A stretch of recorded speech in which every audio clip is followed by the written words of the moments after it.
স্বাধীন বাংলা নিউজে আপনাদেরকে স্বাগতম। সোহাগ ইস্যুতে মিটফোর্ডে আনসারদের শাড়ি চুরি উপহার দিলেন শিক্ষার্থীরা। এ নিয়ে থাকছে বিস্তারিত লাইভ ভিডিওতে। সোহাগকে যেখানে নির্মমভাবে হত্যা করা হয়েছিল তার পাশেই ছিল আনসার বাহিনীর অফিস, কিন্তু তারা যেন মুখে কুলুপ করে বসে আছে, কোনো প্রতিবাদই তারা করেননি। তাই স্টুডেন্টরা তাদেরকে উপহার স্বরূপ শাড়ি চুরি দিয়েছেন। এত মর্মান্তিকভাবে হত্যা করার পরেও কেন তারা চুপ করেছিলেন, কার ডরে? তথ্য কিন্তু আপনার আমার সবার জানা এবং ভুক্তভোগীও আমরা। তো এখন এই যে বাংলাদেশের সচেতন শিক্ষার্থী সমাজ তারা একটা উদ্যোগ নিয়েছে, আনসাররা আজ থেকে 3 দিন আগে হত্যাকাণ্ডে তারা তাদের দায়িত্বশীলতার যে ধরনের নেতিবাচক তারা মনোভাব দেখিয়েছে, আচরণ দেখিয়েছে, এই জন্য বাংলাদেশের সচেতন শিক্ষার্থী সমাজ তারা আনসারদেরকে কিছু পুরস্কার দেবে, এই শাড়ি এবং চুড়ি। এখন ওরা যাবে, আমরাও তার সাথে যাব। মিডিয়া ভাইদের প্রতি অনুরোধ, আপনারা আসুন, ওনাদেরকে সহযোগিতা করি, আমরাও থাকি, আমরা তাদেরকে পুরস্কার দেব। এই পুরস্কার দেওয়া ঠিক আছে কিনা বলেন? কারণ মাননীয় পরিচালক ব্রিগেডিয়ার মাঝারুল সাহেব বলেছেন যে উনি তাদেরকে বিচারের আওতায় আনবেন।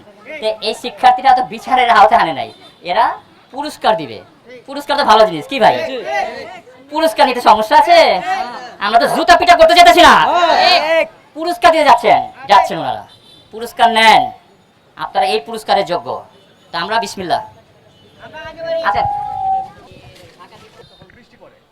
তখন আমরা শুনতে পেলাম যে 3 নম্বর গেটে একটা ঘটনা, মানে গন্ডগোল চলতেছে। তৎক্ষণিক আমরা যখন চলে আসলাম, আমরা আনসার সদস্য নিয়ে টহল পার্টি সহ নিয়ে আসে দেখি ঘটনাটা লাস্টটা বাইরে। এ পর্যন্ত আমরা দেখছি তখন বৃষ্টি পড়ে, আমাদের ছেলেপেলে সবাই একটু গুড়ি বৃষ্টি পড়ে আর কি, গুড়ি বৃষ্টি পড়ে, আপনারা সবাই জানেন। এই আর কি, আমরা তখন ডিউটিতে ছিলাম।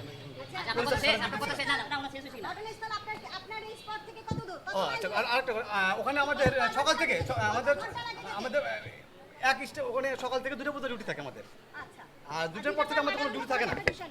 সোহাগ ভাইকে যে খুন করা হয়েছে, এখানে ছাত্র দলের নেতাকর্মীরা যে খুন করেছে তাকে চাঁদার জন্য, আমরা সেই ঘটনার প্রতিবাদে আজকে ঠিক বিকাল 5টায় একটি আন্দোলন কর্মসূচি ঘোষণা করেছি। সেই সুবাদে আমরা 5টা থেকে এখানে অবস্থান করেছি। এখানে আমরা মানুষ জড়ো করে আন্দোলন কর্মসূচি পালন করেছি এবং আমরা আমাদের লাল রক্তে মাখানো পোস্টার ব্যানার নিয়ে আন্দোলন, হ্যাঁ বলছি, করার পরে আমরা জানতে পারি, আমরা এখানে আন্দোলনে এসে জানতে পারি যে এইটা হচ্ছে আনসারদের ক্যাম্প। এই ঘটনা হয়েছে এই জায়গাতে, এখান থেকে আনসারের ক্যাম্প 5 থেকে 6 হাত দূরে। তারা ঘটনার দিন তাদের কোনো তৎপরতা দেখেনি। সেই সুবাদে আমরা আন্দোলনের শেষে আমরা প্ল্যান করেছি যে আমরা চুড়ি আর শাড়ি কিনে তাদেরকে আমরা গিফট দিব। তাদের এই সুন্দর দায়িত্ব কর্তব্য পালনের জন্য আমরা তাদের উপর কোনো বিমুখ না, আমরা তাদের উপর কোনো রকমের সহিংসতা, কোনো রকমের আক্ষেপ, কোনো কিছু না। আমরা তাদের এই সুন্দর কর্তব্য পালনের জন্য আমরা তাদেরকে উপহার দিব।